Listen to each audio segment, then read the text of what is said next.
Boxer চিনেন তো? Boxer Muhammad আলীর নাম শুনছেন? আমেরিকাতে প্রথম কালিমা পড়ে মুসলমান হয়েছিল। তার এই কনভার্সনের কারণে পুরো আমেরিকা কেঁপে উঠেছিল। এরপর ইউরোপে কালিমা পড়ছে ডক্টর মরিস বুকাইলি, ইউরোপ কেঁপে উঠলো। এরপরে তামিল নায়িকা কালিমা পড়লো মানিকা রেহা মারেতিরাজ, মুসলিম হয়ে নাম দিল রাহিমা। সুবহানাল্লাহ কইবেন না?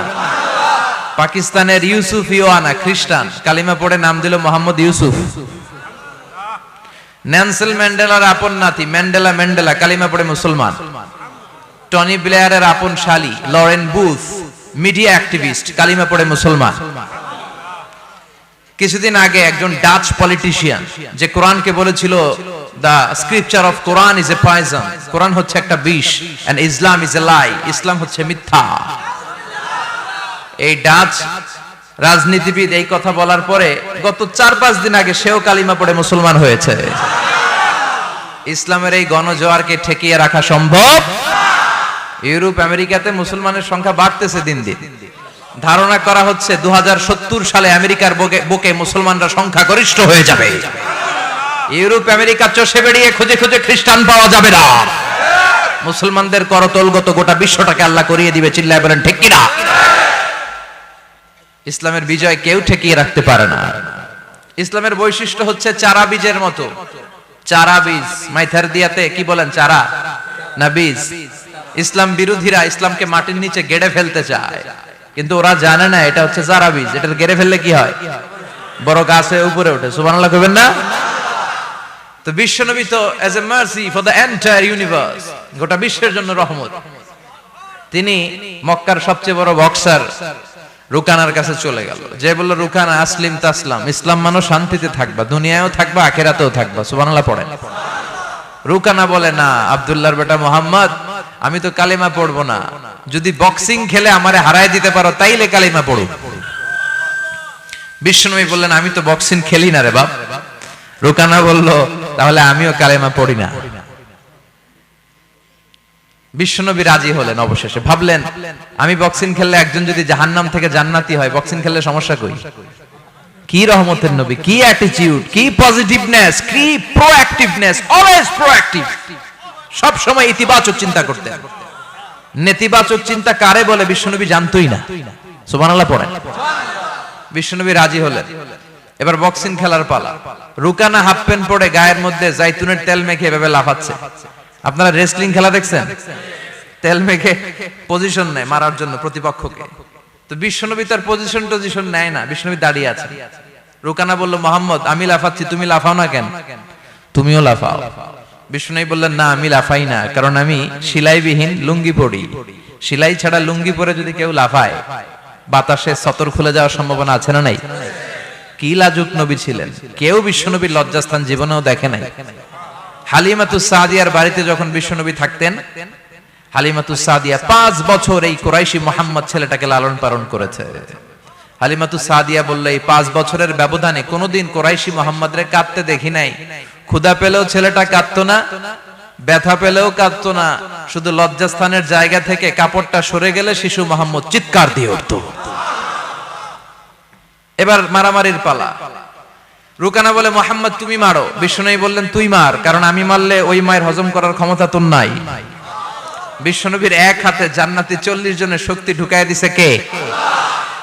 তো বিশ্বনবী মাইট দিলে এটাও হজম করতে পারবে? কথা কর, পারবে না। এখন রুকানাও মারে না, বিশ্বনবীও মারে না, খেলাও শুরু হয় না। এখন ছবি টবি তোলা বাদ দেন, কোন ছবি তুলবেন না। এই ছেলে সিট ডাউন। বিশ্বনবীও মারে না, রুকানাও মারে না, খেলাও শুরু হয় না। এখন রুকানা বলে মোহাম্মদ তুমি মারো। বিশ্বনবী মারে নাই, কিন্তু বিশ্বনবী ওনার ডান হাত মোবারক কি নরম হাত, সফটার দেন সিল্ক, সিল্কের চেয়ে নরম ছিল।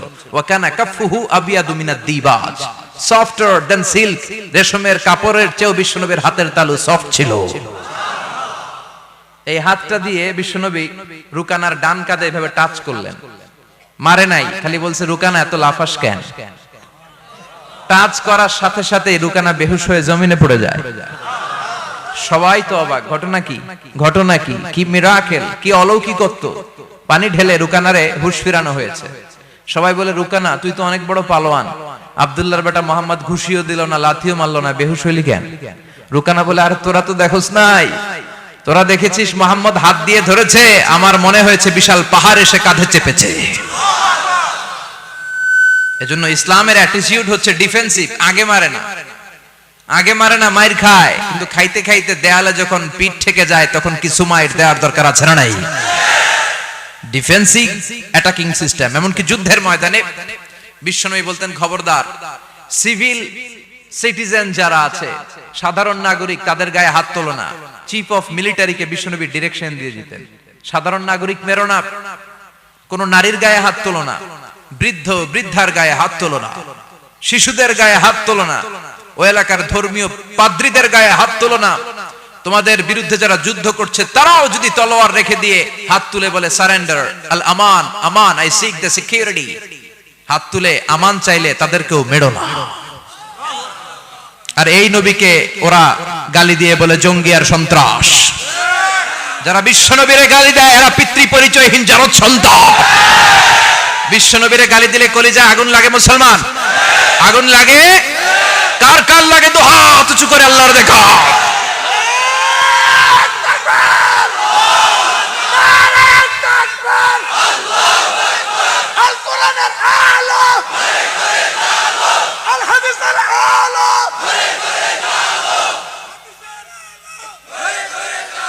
বিশ্বনবীর ভালোবাসা আল্লাহ আমাদের অন্তরে আরো বাড়িয়ে দাও। বিশ্বনবীর ভালোবাসা ছাড়া জান্নাতে যাওয়া যাবে?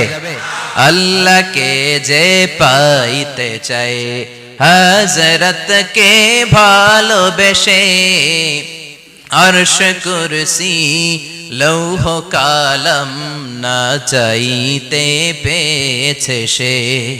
হযরতকে ভালোবেসে আরশ কুরসি লৌহ কালাম না চাইতে পেয়েছে সে। ঠিক না? গোটা বিশ্বকে ভদ্রতা, নম্রতা, সিভিলাইজেশন, বিনয়, ম্যানার শিখিয়ে গিয়েছেন বিশ্বনবী। ঠিক কিনা? As a father, as a husband, as a teacher, as a commander, as a reformer of the society, as a messenger, Muhammad is the superman of the world. স্বামী হিসেবে, বাবা হিসেবে, নেতা হিসেবে, নবী হিসেবে বিশ্বনবী সাধারণ কোন মানুষ নন, তিনি অসাধারণ মানুষ।